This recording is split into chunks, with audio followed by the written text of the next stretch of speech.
Hello అండి, అందరికి మహాశివరాత్రి శుభాకాంక్షలు. ఈ రోజు నేను మన చిత్తూరు జిల్లాలో అతి పురాతనమైన శివుని ఆలయాన్ని అయితే చేరుకోబోతున్నా. ఈ ఆలయం ఒక స్థల పురాణం మరియు విశేషాలు తెలుసుకోవాలంటే ఈ వీడియోని ఫుల్ గా చూడండి. ఈ ఆలయానికి చేరుకోవడానికి మన చిత్తూరు జిల్లా బంగారపల్లి మండలంలో ఉన్న మొగిలి గ్రామానికి వచ్చేసాను. ఇక్కడ స్వయంభూ శ్రీ మొగిలీశ్వర స్వామి ఆలయం ఉంది. ఈ ఆలయం నుండి 2 కిలోమీటర్ల దూరంలో మొగిలి శ్రీ దేవరకొండ పార్వతీదేవి సామెత శ్రీ జలకంఠేశ్వర స్వామి ఆలయం ఉంది. ప్రాచీన కాలంలో నేటి మొగిలి గ్రామం దట్టమైన అరణ్యాలతో నిశ్శబ్దమైన కొండలతో నిండి ఉండేది. ఒకసారి కొందరు ఋషులు లోక కళ్యాణార్థం పరమశివుని ప్రసన్నం చేసుకోవాలని సంకల్పించారు. సంవత్సరాల తరబడి తపస్సు చేసిన ఋషులకు వారి భక్తికి మెచ్చిన పరమేశ్వరుడు ఒక మహిమాత్మిత క్షణంలో దేవరకొండపై స్వయంభులింగ రూపంలో ప్రత్యక్షమయ్యాడని విశ్వాసం. బంగారు నాయుని కాలంలో మొగిలప్ప అనే పశువుల కాపరి తన ఆవులను ప్రతిరోజు దేవరకొండకు తరలించి మెప్పుచుండేవాడు. ఆవుల మందలో ఉన్న ఒక కామధేను ప్రతిరోజు పాలు ఇవ్వక సాయంత్రం ఇంటికి రాక పొద్దునే మందలో ఉండేను. ఇది ఒక రోజు గమనించిన మొగిలప్ప నిజాలు తెలుసుకోవాలని ఆవును వెంబడిస్తాడు. ఆ ఆవు దేవరకొండ మీద ఉన్న ఒక బండ దగ్గర చేరుకోగా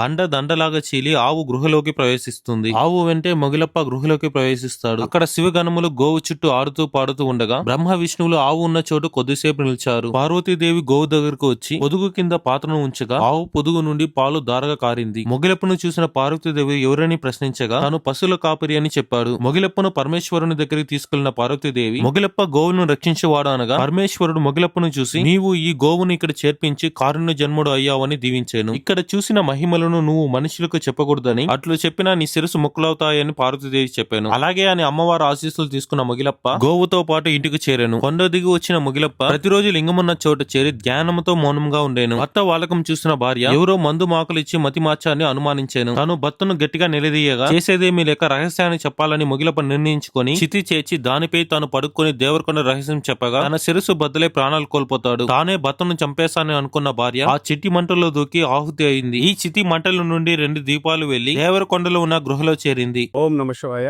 మొగిలి దేవరకొండ పైన 360 రోజులు అన్నదానం ఉంటుంది. అదే కాకుండా మనకు ఇక్కడ గోమాతలు కూడా ఉన్నాయి. 50-60 ఉన్నాయి. మనకు ఎవరున్నా పరశుగాసం అంటే గడ్డి గాని, ఎండి గడ్డి గాని, పచ్చి గడ్డి గాని కూడా ఇవ్వచ్చు. అక్కడ అన్నదానాన్ని కూడా ఎవరన్నా సపోర్ట్ చేసేవారు ఉంటే కూడా దాతలు ముందరకు వచ్చి దేవరకొండని సహకరించేటట్టుగా తెలియజేయడం అనేది. ఓం నమ శివాయ.